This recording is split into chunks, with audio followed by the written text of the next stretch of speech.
खबर है मैं खुश आमदीद, मैं हूं सईद काजी और मेरे साथ हैं जनाब मियां शाहिद साहब। और आज मैं कुछ खबरें और फिर एक मुअज़्ज़ज़ मेहमान बड़े अहम, उनसे हम आपका तारुफ करवाएंगे। पहले रन डाउन, हुकूमत इलेक्शन ऑडिट से क्यों खौफज़दा है। कहा है आज ख्वाजा आसिफ साहब वज़ीर दफ़ा आने के उन्हें खदशा है कि कहीं ऑडिट ना हो। तो ये खदशा क्यों है? क्या इंसाफ का या ऑडिट का खदशा होता है, खौफ होता है? हुकूमती इताअत को अदलिया पर क्यों इस तरह ये एतमाद का फुकदान है? तो इस पर एक और बयान भी आया है जनाब पीपल्स पार्टी के जो है चेयरमैन, उनकी तरफ से भी कि उन्हें उम्मीद है कि जो नए चीफ जस्टिस हैं वो अदलिया को साथ लेकर चलेंगे। उम्मीद नहीं, यकीन कंट्रोल नहीं कर सकेंगे, ये कहा है उन्होंने। माफ़ी चाहता हूँ। तो ये क्यों ऐसे कह रहे हैं? आइनी तरामीम से पहले ड्राफ्ट पब्लिक होगा। ये आइनी तरामीम क्या इशू है? ये कौन सा कौमी राज और एटमी राज है जो इस तरह से छुपाया जा रहा है? इस हवाले से बात करेंगे। उधर इसराइल क्या लबनान को भी एक गज़ा बना देना चाहता है, रबल बना देना चाहता है, खंडर बना देना चाहता है? मेरे साथ मौजूद हैं मेरे साथ मौजूद है मोहम्मद अली दुरानी साहब, किसी तारुफ के मुताबिक सीनियर सियासतदान है, हालात की नब्ज़ पे हाथ होता है। और दुरानी साहब, मैं लगे हाथों यही पूछ लेता हूँ आपसे कि ये ऑडिट का खदशा, इंसाफ का खौफ, ये क्या फ्रेजेस हैं? अगर ऑडिट हो जाता है, ऑडिट हर साल हमारी रियासत में भी होता है, एक ऑडिटर जनरल ऑफ पाकिस्तान भी होते हैं, तो क्या मतलब है ऑडिट बंद करा दिए? और ये खदशा और खौफ क्यों? और क्या आपको लग रहा है कि अगर ऑडिट होगा तो आप जानते ही हैं उन्हें ये खदशा और खौफ क्यों है? जनाब दुरानी साहब। बिस्मिल्लाहिर्रहमानिर्रहीम।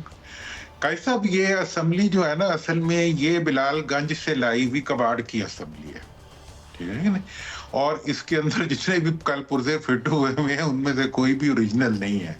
तो ये ओरिजिनल ना हो जो चीज, तो वो ऑडिट से तो बहुत डरती है ना। तो मतलब ये है कि अगर किसी किस्म का भी ऑडिट इस असेंबली का हो जाता है तो ये जितने नकली और पुराने पुर्जे लगे हुए हैं ये सारे जो हैं ये रिजेक्ट हो जाएंगे। और इसी वजह से इस वक्त ये आईनी तरमीम का जो सारा एक हंगामा खड़ा किया गया है, ये किसी और का नहीं है। मैं फिर वाजे कर दूं, ये किसी और का नहीं है, ये हुकूमत का खड़ा किया हुआ सारा एक हंगामा है। और इस हंगामे में से हुकूमत में बैठे हुए अफराद जो हैं वो अदलिया को कंट्रोल की चाबी हासिल करना चाहते हैं और इस असेंबली के बका के लिए वो जो है वो अदलिया को अपने ताबे लाना चाहते हैं ताकि वो और उनके मफादात महफूज हो सकें। और इस मकसद के लिए वो मुल्क के दूसरे इदारों का नाम इस्तेमाल करते हैं। और दूसरी चीज, कभी वो COD को ले आते हैं और कभी वो किसी चीज को ले आते हैं। न सर है न पैर है, ना ये इस वक्त इनके पास नंबर है, ना इनके पास कोई ऐसी। लेकिन सर, आप दुरानी साहब, आप नंबर्स की बात कर रहे हैं। हुकूमत तो दावा कर रही है कि मौलाना को मना लिया गया है, ये भी, लेकिन आज हमदुल्ला साहब ने बड़ा सख्त बयान दे दिया कि ये हुकूमत को कोई टास्क दिया गया है कि अदलिया को घर भेजें या खुद घर जाएं। तो लेकिन जो खबरें आ रही हैं वो ये आ रही हैं, हुकूमत ये भी दावा कर रही है कि अगर आईनी तरमीम आएगी तो PTI के आधे अरकान टूट के आ जाएंगे। तो क्या खबर है सर? मियां साहब, आपने तो क्लियर भी कर दिया। पहले तो हमदुल्ला साहब की स्टेटमेंट और मौलाना के बारे में जो ये डिसइंफॉर्मेशन इनके चाबी वाले गुड्डे फैलाते हैं उसको आपने क्लियर कर दिया। दूसरी तरफ मैं आपको ये बताना चाहता हूं कि इस असेंबली के अंदर मौजूद जो अरकान हैं वो तरमीम करने का एक तो आईनी और कानूनी जवाज नहीं है उनका, क्योंकि वो खुद बिलालगंज से आए हुए हैं। दूसरी चीज ये है कि अगर वो तरमीम करेंगे भी तो सिर्फ और वो तारीख के अंदर एक और लोटा तरमीम कहेगी, आईनी तरमीम नहीं हो सकती। क्योंकि आईनी तरमीम करने के लिए जिन नंबर्स की जरूरत होती है वो हुकूमत के पास नहीं है। अब हुकूमत का क्लेम ये है कि हम डंडे से जोर जबरदस्ती से लोटे पैदा कर लेंगे, तो लोटे जो है वो किस तरह की तरमीम करेंगे और उस तरमीम की क्या हैसियत होगी? मुझे तो कोई लोटा भी नजर नहीं आ रहा। ये अपनी फिक्र करें, कहीं इनके लोटे ना भाग जाए। अच्छा दुरानी साहब, एक ये जो आप जाहिर है ये ख्वाहिश तो हर हुक्मरान की होती है, मगर वो कहते हैं ना कि आफाक की मंजिल से गया कौन सलामत, असबाब लुटा रहा में यहाँ हर सफरी का। तो ये तो होता है, लेकिन सवाल ये है कि एक अगर ये राय है और जाहिर है ये इसको दवाम देने के लिए कोशिश करती है हर हुकूमत, मगर दूसरी तरफ ये भी है कि टाइम सिर्फ इस महीने तक है इनके पास और क्या आपको लगता है कि तरह तरह की बातें, नए इलेक्शन की बातें, असेंबली की जो है सारी कंपोजिशन बदलने की बातें, what do you see in the near future? देखें काई साहब, जो नियर फ्यूचर में मुझे तो ये साफ नजर आ रहा है कि ये जो इसका जुडिशल प्रोसेस है उसके जरिए इस असेंबली की क्लिनजिंग होगी और मौजूदा हुकूमत जो है वो सरवाइव नहीं कर सकेगी अदलिया की ऑडिट को। और ऑडिट का लफ्ज से ही इस्तेमाल किया फयाज साहब ने, वो सच बात कभी कभी कर भी देते हैं कि इस असेंबली का अगर ऑडिट हो गया तो इसमें सारे जो फर्जी और नकली पुर्जे और पुराने पुर्जे लगे हुए हैं वो सारे के सारे रिजेक्ट हो जाएंगे और जो नई असेंबली फॉर्मुलेट होगी उसमें फॉर्म 45 की अक्सरियत होगी और वो अक्सरियत जो है वो इस हुकूमत को कायम नहीं रखेगी, ये हुकूमत खत्म हो जाएगी। ये तो एक हकीकत है। अब इसके रास्ता रोकने के लिए इनके पास एक ही तरीका है कि ये मोटरवेज पे खंदके खोद दे और ये जो है अटक पे और उबाड़ों पे जो है वो लगाने की बातें करें। मतलब ये है कि इन्होंने अपनी हुकूमत बचाने के लिए कायदे आजम के पाकिस्तान के साथ मजाक करना शुरू कर दिया। इन्होंने अपनी हुकूमत को बचाने के लिए, कल आप पेशावर में थे, आपने वहां पर प्रेस कॉन्फ्रेंस भी की है, वहां अली अमीन गंडापुर साहब ने तकरीर की, उन्होंने ये उनकी तकरीर से ये तासर मिला कि शायद बानी पीटीआई या पीटीआई के साथ दरपर्दा कोई मुज़ाकरात हो रहे हैं। तो आप क्या समझते हैं कि ऐसी कोई बातचीत चल रही है? देखिए जनाब, मैंने जो वहां पे मैं गया हूं, मैं तो सीधा असेंबली में गया था और मैं पंजाब की तरफ से, आपकी तरफ से एक पंजाब की एक पैगाम लेके गया था कि भाई ये पाकिस्तान जो बनाया था ये आपके पुरखों ने, आपको पता है ना कि कायदे आजम ने पाकिस्तान के कयाम की तहरीक जो थी वो फाटा के एरिया से जाके शुरू की थी और ये जो आज़ाद कश्मीर है इसकी आज़ादी के अंदर फाटा के लोगों ने बहुत रोल प्ले किया था। मुझे दुख हुआ जिस वक्त केपीके से आने वाले लोगों के सामने जो है मोटरवे बनाने वालों ने खुद मोटरवे पे खंदकें खोद दी और वहां से आने वाले हर फर्द के आंखों में आंसू गैस घुसेड़ दी। तो मैंने वहां जाके वहां गया, मुझे किसी ने नहीं रोका, किसी ने मेरे पे आंसू गैस का गोला नहीं मारा, मेरे रास्ते में किसी ने कोई लकीर नहीं खींची, किसी ने नहीं कहा कि तुम अटक से इधर नहीं आ सकते या अटक से उधर नहीं रह सकते। मेरा ये पाकिस्तान है, मैंने यही बात उन्हें भी कही, तुम सबका ये पाकिस्तान है। और ये केपीके को तो ये एजाज हासिल है कि इस वक्त उसके अंदर जो असेंबली है वो हकीकत में 45 फॉर्म पे बनी हुई असेंबली है, क्योंकि उन्होंने इस चीज का तहफ्फुज़ किया हुआ है। तो लिहाजा पूरे मुज़ाकरात की बातें हो रही हैं। अली अमीन गंडापुर साहब ने कल जो तकरीर किया उसमें तासर दिया है, क्या ऐसा हो रहा है? देखें, जहां तक मुज़ाकरात का ताल्लुक है, मुज़ाकरात तब शुरू होंगे हुकूमत के साथ जब पार्लियामेंट के अंदर फॉर्म 45 की हुकूमत आ जाएगी और वो मुझे ज्यादा दूर की बात नहीं लग रही, मैं उसको देख रहा हूं कि वो इंशाल्लाह आएगी। बाकी जहां तक हुकूमती इदारे होते हैं वो अवाम से टकराव की जितनी भी हुकूमती कोशिशें हैं उसको वो सब नाकाम बना रहे हैं।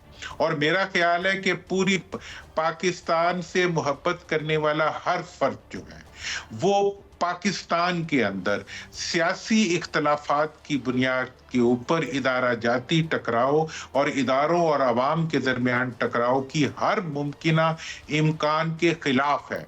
और मैं ये वाजे कर देना चाहता हूँ कि हुकूमत उल्टी लटक जाए, वो अवाम और इदारों के दरमियान टकराव नहीं कर सकेगी।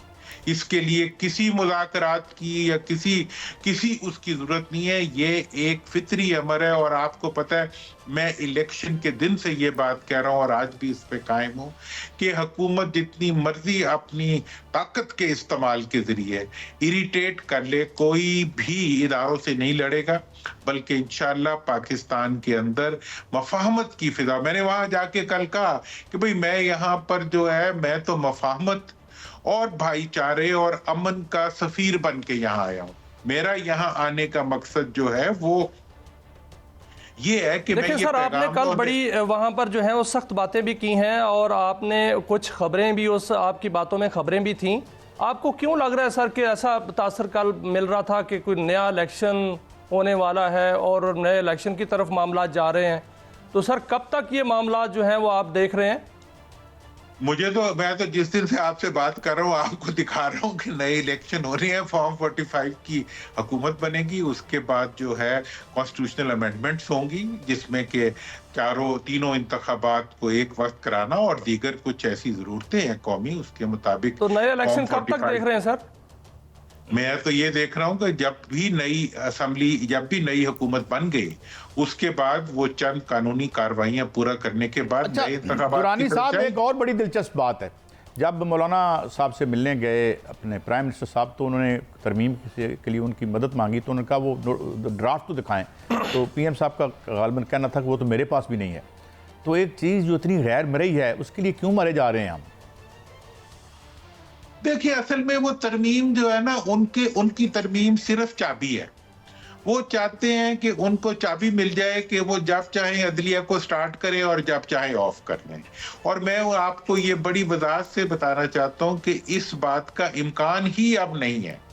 देखिए, आपको पता है, आपके प्रोग्राम में मैंने कहा था कि ये हमें मुतालबा करना चाहिए हुकूमत से कि वो पाकिस्तान के मफाद के अंदर जो है वो जो आईनी तरमीम का इशू है, इसको SCO कॉन्फ्रेंस तक रोक दें।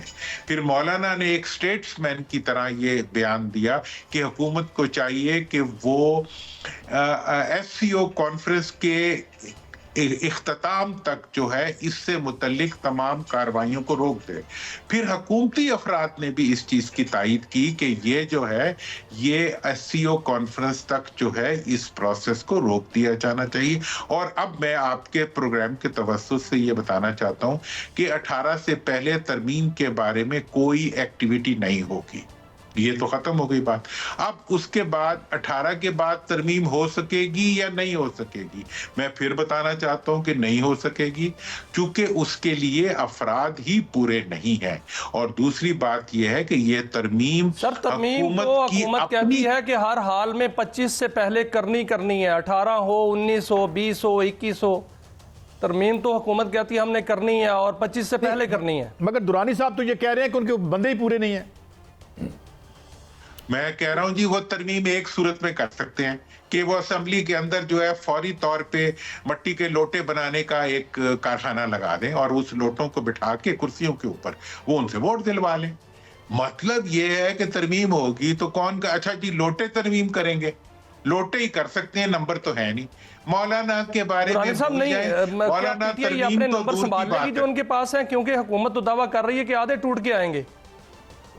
जो तोड़ेंगे वो लोटे ही होंगे ना, लोटे इनके सर पे टूटेंगे। फिर मतलब जिस लोटे को उठा के ये PTI से ले जाके तरमीम के लिए बिठाएंगे, वो लोटा इनके सर पे टूटेगा पानी के साथ। और फिर उसके बाद हमने इलेक्शन कमीशन को भी फरियाद की है ना कि फौरी तौर पर जो है वो मखसूस नशिस्तें दी जाएं और एक्ट पर अमल दरामद किया जाए। क्या इलेक्शन कमीशन ये इकदाम करेगा कि हुकूमत को नशिस्तें दे देगा, या उस तरफ दूसरा फैसला भी आया हुआ है सुप्रीम कोर्ट का? मेरा तो ये ख्याल है कि स्पीकर साहब को भी और हुकूमत को अल्लाह ताला से फरियाद करनी चाहिए कि वो उनकी इज्जत महफूज रखे। और उनकी इज्जत इसी सूरत में महफूज रहेगी कि वो कोई ऐसा काम ना करे जो उनके लिए मजीद जिल्लत और मजीद रुसवाई का सबब बने। कोई ऐसा काम ना करें जो पाकिस्तान के अंदर पार्लियामेंट की हैसियत को मजीद मजरूह करे। कायदे आजम के पाकिस्तान को आइन का पाकिस्तान और जमहूरियत का पाकिस्तान रहने दें। इसको तरमीमों के जरिए जो है वो एक रिमोट कंट्रोल पाकिस्तान बनाने की कोशिश ना करें। ये कोशिश मियां नवाज शरीफ साहब ने 96 में की थी अमीरुल मोमिनीन बनने की, तो आज तक वो नहीं बन सके। और अब मैं बता दूं कि ये कोशिश जो है ये फिर जरदारी साहब को अमीरुल मोमिनीन और मतलब इनको शहबाज साहब को जो है मुआविन अमीरुल मोमिनीन बनाने की कोशिश है, ये नहीं हो सकती। और मैं आपको बता दूं, तमाम दीनी जमातों से लेकर तमाम सियासी जमातों से लेकर मुल्क के तमाम। सर, इलेक्शन कमीशन पर आपको क्या नजर आ रहा है कि क्या इलेक्शन कमीशन हुकूमत को ये फेवर देगा और एक्ट पर अमल करेगा जो कि स्पीकर साहब कह रहे हैं? देखें, इलेक्शन कमीशन की तो इस वक्त हकीकत यह है कि वो तो आर्टिकल 6 की ज़द में है। हर वक्त जितनी देर बचा रहता है वो बकरे की माँ कब तक खैर मनाएगी, मना ले जितनी देर खैर मना। मोहम्मद अली दुरानी साहब, आपने इंतहाई मुख्तसर वक्त में हमें बहुत ही गहरी बातें किए। ज़ाहिर है मुस्तकबिल इसी समझाते रहा है, मगर इस बात पे ख़त्म करते हैं कि अभी तक भी हुकूमत चीफ जस्टिस साहब का नोटिफिकेशन क्यों नहीं कारी, करना पड़ेगा बादल नाखास्ता, लग यही रहा है दुरानी साहब की बातों से भी और हालात से भी। एक ब्रेक लेते हैं, हम ब्रेक के बाद वापस आएंगे तो कुछ और ख़बरें डिस्कस करेंगे। मुस्लिम लीग नून के भी एक रहनुमा हमारे साथ होंगे और PTI के भी हमारे साथ रहिए।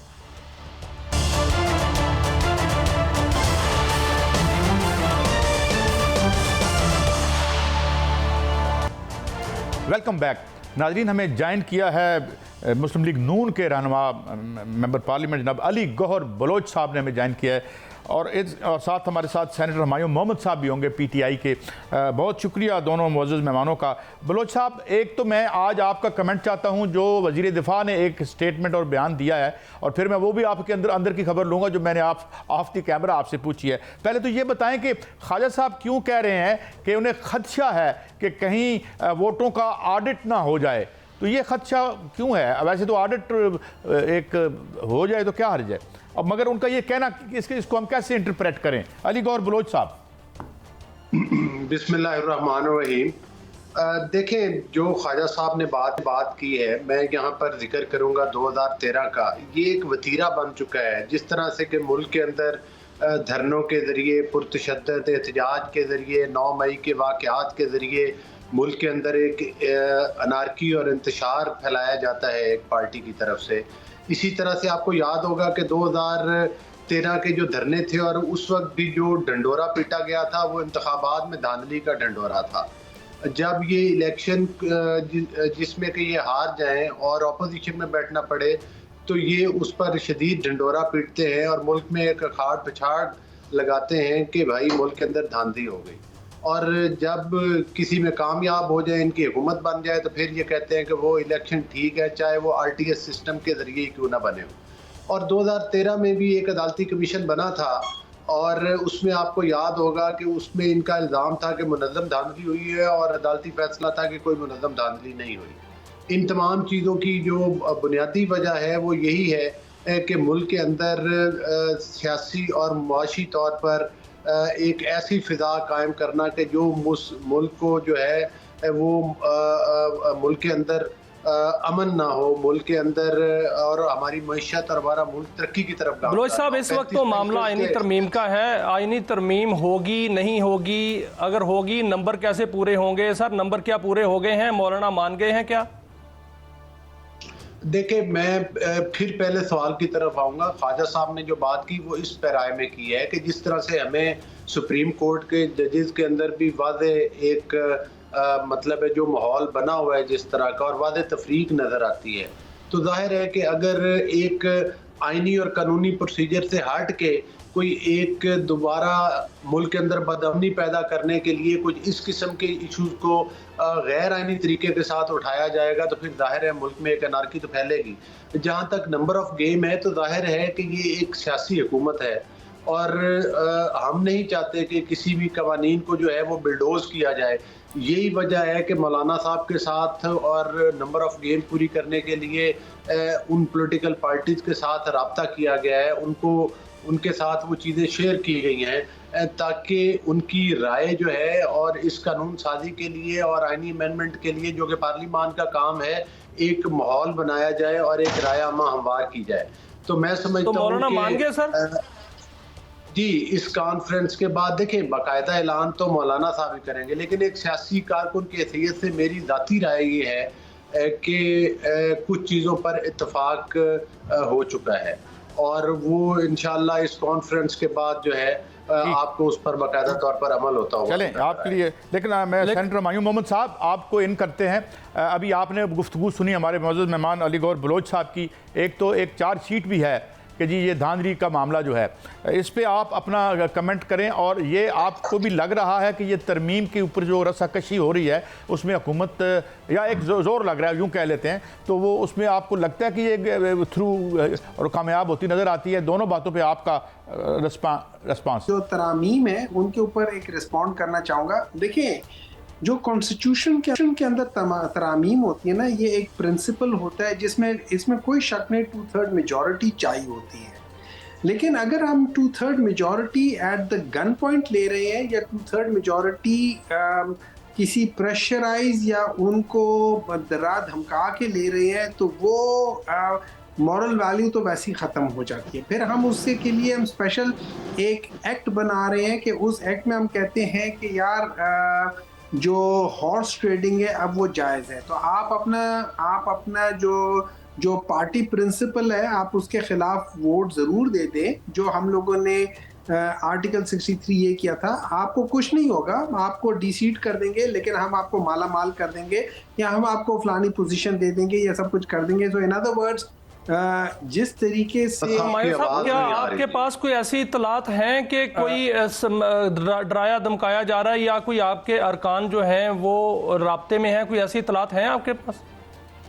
देखिए ऐसे नहीं, बहुत सारे ऐसे हमारे मेंबरान हैं जिन्होंने कहा है कि उनको फ़ोन है, बाज़ लोगों को उठाया गया है, बाज़ लोगों को कि उनको किसी को किस लिहाज से धमकाया गया है, कभी कुछ किया गया, किसी को आई एम श्योर किसी को जो बातें सुनने में आ रही हैं, चूँकि मैं बीच में डायरेक्टली इन्वॉल्व नहीं हूँ तो ये हेयर से है, ठीक है।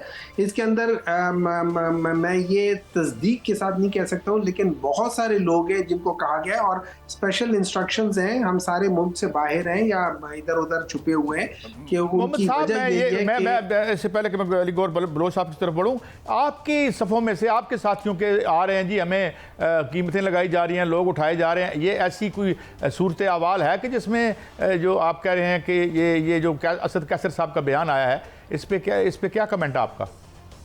देखिए मैं अगर आप मुझसे पूछे, मेरा नहीं ख्याल कि पीटीआई का कोई शख्स पैसों के ऊपर बिकेगा, मेरा नहीं ख्याल कि पैसों के ऊपर बिकेगा।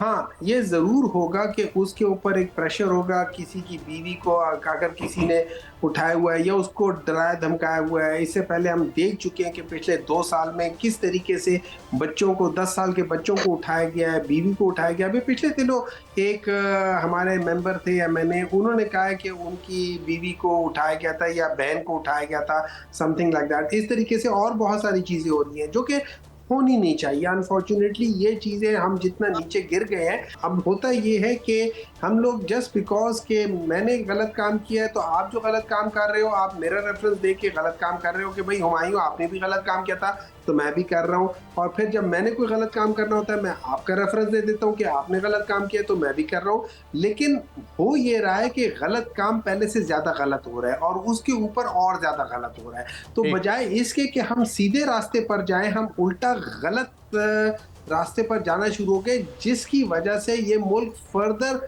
आप ये कह लें पस्ती में जाना शुरू हो गया। तो बजाय इसके कि हम अपने आप को करेक्ट करें, हम कहें कि हुमायूं तुमने गलत किया था, मैं ये गलत काम नहीं करूंगा, मैं आपके गलत काम। मेरा सवाल गौहर बलोच साहब से है। बलोच साहब, अभी हुमायूं साहब ने कहा कि रेट लग रहे हैं, यहाँ इस्लामाबाद में भी ऐसी खबरें गर्दिश कर रही हैं 30-30 40-40 करोड़ रुपए का रेट लग रहा है, क्या ऐसा हो रहा है सर? आप क्या कमेंट्स करेंगे?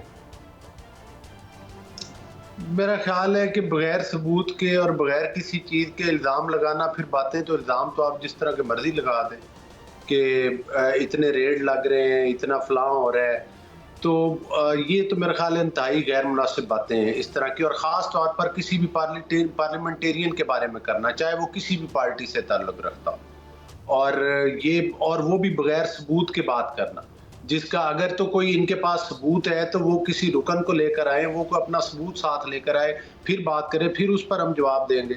एक सिर्फ ये कह देना और बहतान तराजी करना, मेरा ख्याल है कि ये तो फिर रेट बढ़ाने वाली बात है, खुद डिमांड करने वाली बात है कि हमें कुछ ला कर दें, हम तो फिर बिकने के लिए तैयार बैठे हुए। लेकिन ऐसी बात नहीं। अगर इस किस्म की कोई सूरत हाल होती तो मुझे ये बताएं कि फिर आज तक जो मौलाना साहब के साथ गुफ्तगू हो रही है उसका मकसद क्या है, और ख़ास तौर पर। लेकिन हुमायूं साहब, मौलाना साहब के साथ जो ड्राफ्ट चेंज हो रहे हैं और उनको ड्राफ्ट दिया जाएगा, आपने ड्राफ्ट देखा है? कहाँ बन रहा है सर ड्राफ्ट के बड़ा रोला है, आपने देखा है सर? सर मुझे एक बात बताएं, आप मुझसे पूछ रहे हैं या अली बलोच साहब से? फिर आप हुमायूं साहब से मेरा सवाल है सर। अच्छा हुमायूं साहब नहीं, अपना बलोच साहब से। अच्छा बलोच साहब जी, बलोच साहब काइंडली आप रिस्पॉन्ड कर दें। देखिए पहली बात तो ये है कि जो वज़ीर कानून है, अभी मैं और एक सीनियर वकील थे जो जिनका ताल्लुक बार से था, उन्होंने खुद बताया कि मीडिया के सामने आकर वज़ीर कानून ने कहा है कि वो बार्स के सुपुर्द कर दिया गया ड्राफ्ट। दूसरी बात यह है कि उसका एक आईनी तरीका है कि ड्राफ्ट पहले काबीना में पेश किया जाता है, फिर असम्बली के अंदर आता है, और इसका मेहमद साहब को भी पता है। तो मैं समझता हूँ कि वो एक लीगल तरीका है। अगर तो बिल्डोज करना होता तो इन वाला तरीका अपनाते, जिस तरह से ये 2-2 मिनट के अंदर 20-20 कवानीन पास करा देते थे, और असम्बली में उस वक्त इनके अक्सरियती मेंबरान भी नहीं बैठे होते थे, और सारा प्रोसीजर बिल्डोज कर देते थे।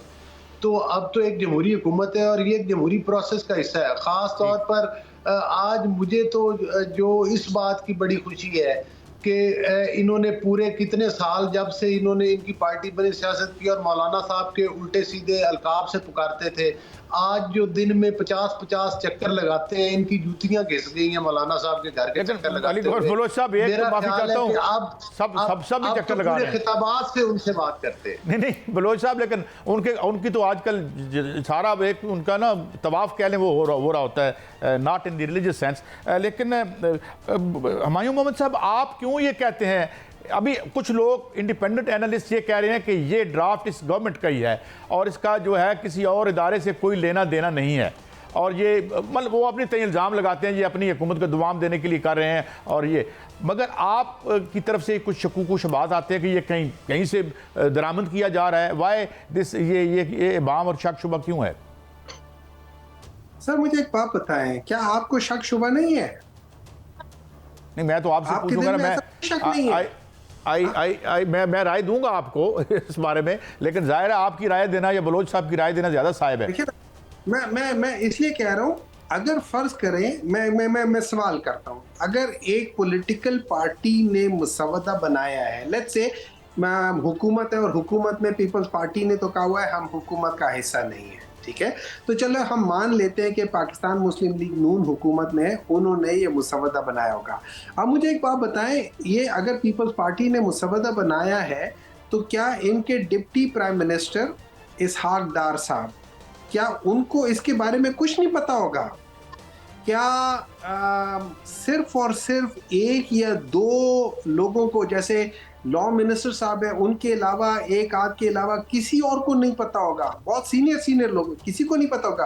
क्या शहरी रहमान साहबा, क्या यूसुफ रज़ा गिलानी साहब, क्या ये सारे लोग जो बड़े सीनियर पीपल्स पार्टी वाले लोग हैं, क्या उनको नहीं पता होगा कि क्या चीज़ आ रही है? देखिए, जब फ्लोर ऑफ द हाउस पे डिप्टी प्राइम मिनिस्टर इसहाक डार साहब ये कहते हैं, और ये मैं 14 या 15 सितंबर की बात कर रहा हूँ, कि कहते हैं कि मैंने मसवदा नहीं देखा, जब चेयरमैन सेनेट जो कि यूसुफ रज़ा गिलानी एक्स प्राइम मिनिस्टर है पीएम पाकिस्तान पीपल्स पार्टी के, जब वो कहते हैं, जब फारूक एच नायक साहब कहते हैं कि हमने नहीं देखा, तो फिर आप मुझे बात बताएं, आपको शक होगा कि नहीं होगा? बलोच साहब जरा आपको रिस्पॉन्ड कर दें कि ये वैसे तो जो असम्बली पे जिस तरह पुलिस अंदर गई और जो हुआ, इस पे इवन एयाज सादिक साहब का रिएक्शन था कि मैं इस्तीफ़ा दे दूं, तो ये चीज़ें तो अवॉइड नहीं होनी चाहिए गौहर बलोच साहब? बिल्कुल, ये भी अवॉइड होनी चाहिए, और जो कुछ जिस तरह से ये जलसों में जिस तरह की ज़ुबान इस्तेमाल करते हैं, जिस तरह से ये वफाकी कैपिटल के ऊपर यलगार करते हैं, जिस तरह से ये मुल्क के अंदर इंतशार फैलाते हैं, वो सब कुछ भी गलत है। जिस तरह से गंडापुर साहब अपनी ज़बान इस्तेमाल करते हैं और ख़वातीन के बारे में रिमार्क्स देते हैं, वो सब कुछ भी गलत है। लेकिन मैं यहाँ पर दो चीज़ें सिर्फ ऐड करना चाहूँगा। जी। एक तो अब की हुकूमत में और इनके वक़्त की हुकूमत में ये फ़र्क है कि इनकी हुकूमत के वक़्त में काबीना में एक लिफाफा लहराया जाता था, और इनकी काबीना के वज़रा ने बाद में कहा कि किसी को नहीं पता था कि इस लिफाफे के अंदर क्या है, और इस किस्म के कवानीन पास कराए जाते थे। अली गौर बलोच साहब, आपका और सेनेटर हुमायूं मोहम्मद साहब, आपने दोनों नुक्ता नज़र आए, मगर जो एक बात है और जो दोनों अच्छी बातें भी हुई, अली गौर बलोच साहब ने भी कहा कि ये गलत काम नहीं होने चाहिए, मगर हो रहे हैं, और फिर एक दूसरे के बारे में हो रहे हैं, जिस तरह मैंने KPK असम्बली की बात की और यहाँ भी हो रहे हैं। मेरे ख्याल में ये अब कौम थक चुकी है। एक ब्रेक लेते हैं और ब्रेक से वापस आके देखते हैं कि नेतान्याहू ने क्या बयान दिया है और वो क्या करने जा रहा है, वो कितना ख़तरनाक है। एक ब्रेक के बाद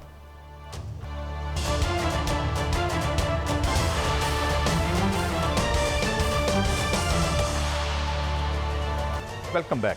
नाज़रीन, अब इस बात में किसी शक शुबा की गुंजाइश नहीं रही कि दो क्रेजी लोग जो हैं वो उन्होंने पूरे सैयारे को जो है एक न्यूक्लियर और तीसरी आलमी जंग के करीब ले आए हैं। और आज बयान दिया नेतान्याहू ने कि जी वो इतने ही लोग गज़ा बना देंगे लेबनान को। और गज़ा के बारे में हम आपको अर्ज़ कर दें कि एक तो डायरेक्ट जो कैजुअल्टीज़ हुई हैं उनको तो छोड़ दें, लेकिन जो इनडायरेक्टली आजकल जो जंग के बाद अमवात काउंट करने का नया तरीका राइज हुआ है वो ये है कि कितने लोग दवाइयों के बगैर मर रहे हैं, कितने लोग प्रॉपर मरहम पट्टी ना होने की वजह से गुजर रहे हैं, और कितने लोग इंफ्रास्ट्रक्चर की तबाही। तो 2 लाख के करीब लोग गज़ा में लुक़्मा अजल बना दिए एक क्रेज़ी आदमी ने।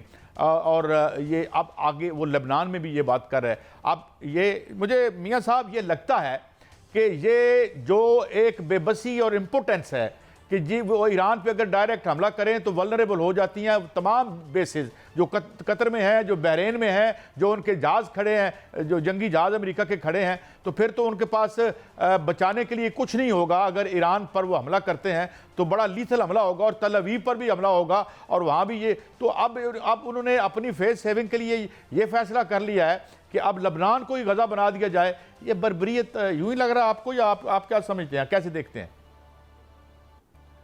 देखिए कायद साहब, ये फेस सेविंग नहीं है, मैं इसको बड़ा ही संजीदा लेता हूँ और इसको बड़ा तशवीशनाक सूरत हाल है, क्योंकि अगर वो लबनान की तरफ बढ़ा है तो वो आगे भी बढ़ेगा। इसके मज़मूम इरादे जो इजराइल के हैं वो सामने हैं, वो बिल्कुल तय हैं, उन्होंने अपने अहदाफ तय कर लिए हैं। जो कि ईरान की जानिब से जो खबरें आ रही हैं वहाँ से मज़ाहमत ज़रूर होगी, और अल्लाह करे जो कि बात हो रही है शायद इसी तरह ही हो कि ईरान के पास बहुत बड़ी कुव्वत है और ईरान के पास बड़ी फ़ौजी ताकत है, वो मुकम्मल तौर पर इसराइल को जो है वो तबाह भी कर सकता है। लेकिन मुझे कुछ और लग रहा है, मुझे ये लग रहा है कि जो इस्लामी ममालिक हैं, जिस तरह वो रिवर से रिवर तक उसका पूरा का पूरा प्लान है और ग्रेटर इसराइल का प्लान है, वो एक एक करते हुए आगे बढ़ेगा, क्योंकि मुस्लिम उम्मा की जानिब से किसी किस्म का कोई इस तरह का रद्द-ए-अमल नहीं आ रहा। सिर्फ OIC का प्लेटफॉर्म है या हम बयानात की हद तक हैं, लेकिन कोई भी ऐसा बयानात नहीं आ रहे या आगे बढ़ के, और उसका हाथ कोई नहीं रोक रहा, क्योंकि अमेरिका जो है वो मुकम्मल तौर पे इजराइल के साथ है। इधर चीन और रूस की जो सूरत हाल है, अब देखें कैसा इस खिते में चीन की बाकायदा इन्वेस्टमेंट है। आप ग्वादर तक देख लें, ग्वादर से ईरान चौबहार उनकी जो सी पोर्ट है वहाँ पर जो है वो इन्वेस्टमेंट करने का इरादा है ईरान का, चीन का, और अफगानिस्तान में इन्वेस्टमेंट करने का इरादा है, तुर्की में इन्वेस्टमेंट करने का जो है इरादा है, मिडिल ईस्ट पूरे में चीन जो है वो जाना चाहता है। साहब, चीन और रूस की क़यादत भी आ रही है SCO पे, मुमकिन है इस पे बात हो, लेकिन मैं 1-2 फैक्ट्स एंड फिगर शेयर करता जाऊं कि 70,000 टन जो है बारूद जो है गज़ा पर बेबस लोगों पर और उन लोगों को जो रेजिस्ट नहीं कर सकते, जिनकी कोई एयरफोर्स नहीं है, कोई रेगुलर आर्मी नहीं है। इस बुनियाद पर जी हमास एक टेररिस्ट है। हमास तो मैं आज ये कह ही देता हूँ, हम किसी किस्म के टेरर, हम उस वक्त भी तालिबान के ख़िलाफ़ थे जब ये इनको जिहादी कहते थे, और हम किसी टेररिज्म को सपोर्ट नहीं करते, मगर जो आप कर रहे हैं वो जो हमास करता है वो तो पिकनिक नज़र आती है उसके सामने। 70,000 टन आपने मासूम बच्चों को, और वो दिल खराश तस्वीरें हम देख नहीं सकते। मगर मियाँ साहब एक बात याद रखें कि हमारे साथ ब्रिगेडियर साहब कल आए थे, उन्होंने ये कहा था कि आप रूल आउट ना करें कि उन्होंने कहीं धमाका अंदर कर लिया है, और ये मगरबी प्रेस और इंडियन प्रेस भी कह रहा है कि फिर उनके पास न्यूक्स हैं, तो न्यूक्स हैं तो फिर उधर घुसना तो मुश्किल होगा उनके लिए। मियाँ साहब देखिए कायद साहब, अगर ये धमाका हो चुका है, जो कि कह रहे हैं कि हो चुका है, और इसमें ज़ल्ज़ला भी आया और बहुत से शवाहिद भी मिल रहे हैं कि ईरान ने धमाका कर दिया है और ज़ेर ज़मीन कर दिया है, हम इसका अंदाज़ा लगा रहे हैं। चीन इजराइल को बिल्कुल इसका जो है वो कन्फर्म हो चुका है कि उन्होंने ऐसा, ईरान ने वो क़ुव्वत हासिल कर ली है, और ये भी कहा जा रहा है कि और भी इस्लामी ममालिक जो है वो ये क़ुव्वत हासिल करेंगे। अल्लाह करे ऐसा हो, ये होना चाहिए, क्योंकि अगर ऐसा नहीं होता तो इजराइल अपने मज़मूम इरादे जो है वो मुकम्मल करेगा, वो उसकी तरफ बढ़ेगा। और मुझे लगता है कि अगर ऐसा हुआ तो देखिए, चीन की जो मैं बात कर रहा था कायद साहब, चीन और रूस जो हैं वो इस हवाले से बड़े वरीड हैं, और वो जो है वो एक काम नहीं करने देंगे इजराइल को, और चीन और रूस जो है वो मुकम्मल तौर पर ईरान का साथ देंगे और इस खित्ते का साथ देंगे। लेकिन जो इजराइल है वो लेबनान की तरफ इसलिए बढ़ रहा है और लेबनान पर हमला इसलिए करना चाह रहा है कि वो ये वजन तोलना चाह रहा है पूरी मुस्लिम उम्मा का, कि मैंने गजा तबाह कर दिया, अब लेबनान की तरफ बढ़ रहा हूँ, मैं इनकी कुव्वत देखूंगा। जब वो उस तरफ बढ़ता है तो अगर उसका हाथ नहीं रोका जाता तो वो मजीद आगे जाएगा, और इसमें कोई शक नहीं कि ईरान जो है वो एक बड़ी ताकत है, और ईरान बड़ी ताकत दिखाएगा भी जब ईरान की तरफ वो आएंगे, लेकिन बजाय इसके कि कोई एक बड़ी और ईरान की दिलचस्प तरफ बात आए तो कि फिर हमारे ताकत प्रीवियस दिखाए, इससे प्रोग्राम में पहले मियां उसका साहब हाथ रोकना चाहिए। कि जो ईरान ने हमला किया है उसने उससे पहले बिल्कुल एक तैयारी कर ली थी, जवाबी हमले की भी तैयारी कर ली थी, दूसरे हमले की भी तैयारी कर ली थी। और ये जो उन्होंने ये न्यूक्स की बात की है, कल ब्रिगेडियर साहब भी हमें बता रहे थे और लोग भी इस राय के हामिल हैं कि उन्होंने सब कुछ बड़ा वेल मेजर्ड। और फिर मैंने जो इंटरव्यू देखा इंडियन मीडिया में, जो ईरानी सफ़ीर हैं इंडिया में, वो बड़े कॉन्फिडेंट नज़र आए और उन्होंने वो बड़े डिटर्मिन्ड नज़र आए कि ये अगर ऐसा हुआ तो वो, बल्कि उन्होंने ये जो लफ्ज़ कहा था कि हम जो है इजराइल की ज़मीन गर्म कर देंगे आपके लिए। और ये बात साबित भी हो चुकी है क्योंकि उनके सारे डिफेंसेस जो थे, 4-5 जो वो डोम्स उनके हैं, उनको चीरते हुए वो बम वहाँ तक पहुँचे। और ये भी कहा जा रहा है कि अब अगर आइदा वार क्या ये करता है, जिस तरह नेतन्याहू ने पागलपन कर रहा है और कह रहा है, ट्वीट करके कह रहा है कि मैं गजा बना दूंगा, शर्म से डूब के मर जाना चाहिए। ये महजब दुनिया जो अपने आप को महजब कहती है, ये जो टार्च बेरर ऑफ सिविलाइजेशन बने हुए हैं, इनको शर्म आनी चाहिए। मुझे तो कुछ और नजर आ रहा है सर ईरान की। मैं तो लीडरशिप को देख रहा हूं कि वो मखसूस अंगूठियां उन्होंने पहन ली हैं जो जंग के लिए पहनी जाती हैं, और इस हवाले से मुकम्मल तैयारी भी है और हमले की तैयारी भी है। वाकईतन ईरान अगर हमला करता है और ईरान उस सतह पर पहुंच जाता है तो फिर इजराइल की मौत ईरान ही है। और उन्होंने जो आपने देखा, जो सफ़ीर हैं ईरान के या ईरान की जो लीडरशिप है, उन्होंने वो मखसूस अंगूठियां जो है वो पहन ली हैं। वो मखसूस अंगूठियां ईरान की जो है वो जंगी हिकमत अमली और जंग का ऐलान होता है, और इसमें कोई शक नहीं। अगर ईरान जो है वो ये काम anyway, तो हम ये सारे है वो तो सफास्ती से मिट सकता है, उसको मिटना चाहिए है। उसने मियां साहब, ये सारी बातें जो हैं इसे हम अवॉइड करना चाहते हैं, खित्ते में हम आते हैं, मगर ये बात तय है कि कोई टार्च बेरर ऑफ सिविलाइजेशन नहीं है। एक दरिंदगी है जो मगरब का हुक्मरान तबका करता है, दरिंदे इन्हें हम इंसान नहीं कह सकते। इसलिए मेरे ख्याल में जो हमारे जो वेस्टर्न लिबरल हैं, डेमोक्रेसी और ये जो फ्रॉड और ढोंग है, इस पर ज़्यादा वो खुद भी ना इस चकमे में आए और हमें भी कुछ जो है वो नसीहत ना करें। इजाज़त दें, कल फिर मिलेंगे। अल्लाह हाफिज़।